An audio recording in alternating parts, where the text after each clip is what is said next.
توحید کا مطلب یہ نہیں کہ ہم نے زبان سے کہہ دیا لا الہ الا اللہ، اللہ کے سوا کوئی معبود نہیں۔ توحید کا مطلب یہ نہیں ہم نے سجدہ کر لیا، توحید کا مطلب یہ نہیں ہم نے رکوع کر لیا، توحید کا مطلب یہ نہیں ہم نے ذکر کر لیا، توحید کا مطلب یہ نہیں ہم نے قرآن پڑھ لیا، توحید کا مطلب یہ نہیں ہم نے زبان سے کہہ دیا کہ اللہ ہمارا معبود ہے، اللہ ہمارا خالق ہے، اللہ ہمارا رازق ہے، اللہ ہمارا معبود ہے، اللہ ہمارا خالق ہے، اللہ ہمارا علم غیب رکھنے والا ہے۔ توحید کا مطلب یہ ہے لا الہ الا اللہ، اللہ کے سوا کوئی عالم الغیب نہیں، لا الہ الا اللہ، اللہ کے سوا کوئی عبادت کے لائق نہیں، لا الہ الا اللہ، اللہ کے سوا کوئی سجدے کے لائق نہیں، لا الہ الا اللہ، اللہ کے سوا جو کوئی دعا کے قابل نہیں، لا الہ الا اللہ، اللہ کے سوا کوئی بیٹا بیٹی دینے والا نہیں، لا الہ الا اللہ، اللہ کے سوا کوئی رزق دینے والا نہیں، لا الہ الا اللہ، اللہ کے سوا کوئی عالم الغیب نہیں، لا الہ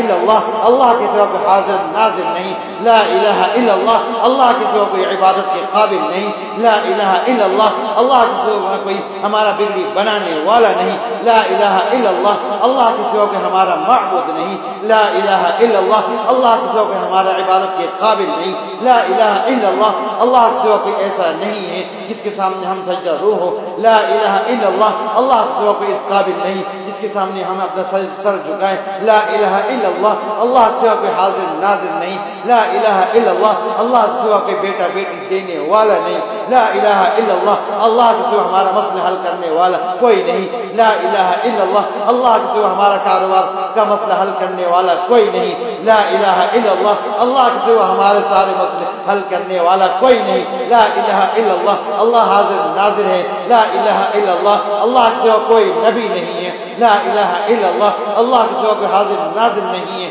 لا الہ الا اللہ، اللہ کے سوا کوئی حاضر ناظر ہو نہیں سکتا، لا الہ الا اللہ، اللہ کے سوا کوئی عالم الغیب نہیں ہے، لا الہ الا اللہ، اللہ کے سوا ہمارا کوئی بگڑی بنانے والا نہیں ہے، لا الہ الا اللہ، اللہ کے سوا کوئی عالم الغیب نہیں ہے، چاہے محمد رسول اللہ ہو، لا الہ الا اللہ، اللہ کے سوا کوئی ہمارا حاضر ناظر ہمارا عالم الغیب نہیں ہے، ہمارا مسئلہ حل کرنے والا نہیں ہے، چاہے وہ علی رضی اللہ عنہ ہو، لا الہ الا اللہ، اللہ کے سوا کوئی ہمارا مسئلہ حل کرنے والا نہیں، چاہے وہ کوئی بھی بزرگ ہو، لا الہ الا اللہ، اللہ کے سوا ہمارا کوئی مسئلہ حل کر نہیں سکتا، چاہے وہ کوئی صحابی ہو، چاہے وہ کوئی نبی ہو، چاہے کوئی اللہ کا ولی ہو، چاہے وہ کوئی بھی ہو، اللہ کے سوا کوئی ہمارا مسئلہ حل کر نہیں سکتا، لا الہ الا اللہ، پہلا کلمہ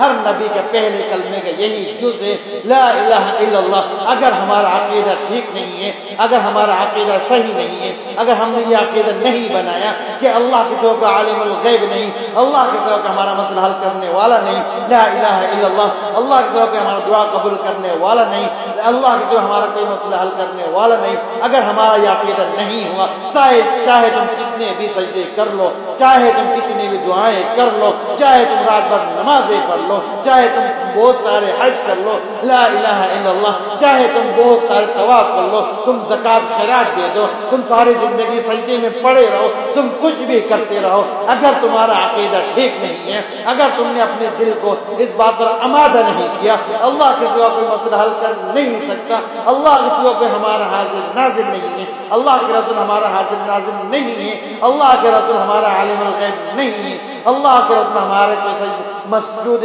سجدہ نہیں ہے، اللہ کے رسول ہمارا کچھ نہیں کر سکتے، اللہ کے رسول پہلے اللہ کے بندے ہیں، اللہ کے عبد ہیں، وعبدہ ورسولہ، اللہ کے رسول پہلے اللہ کے عبد ہیں، اللہ کے بندے ہیں، وہ کوئی مشکل کشا نہیں ہے، وہ کوئی عالم الغیب نہیں ہے، وہ حاضر ناظر نہیں ہے، وہ ہمارا کچھ نہیں بگڑی بنا سکتے، وہ بھی اللہ کے بندے ہیں، پھر اللہ کے رسول ہیں، اللہ نے ہی ان کا اپنا محبوب بنایا ہے، اللہ نے ہی ان کو اپنا رسول بنایا ہے، اللہ نے اپنے محبوب کو اپنا حبیب بنایا ہے، اللہ کے رسول کچھ نہیں کر سکتے۔ اگر یہ ہمارا عقیدہ نہیں ہوا تو ہم کچھ بھی عبادت کر لیں، ساری عبادت ہماری مردود ہے۔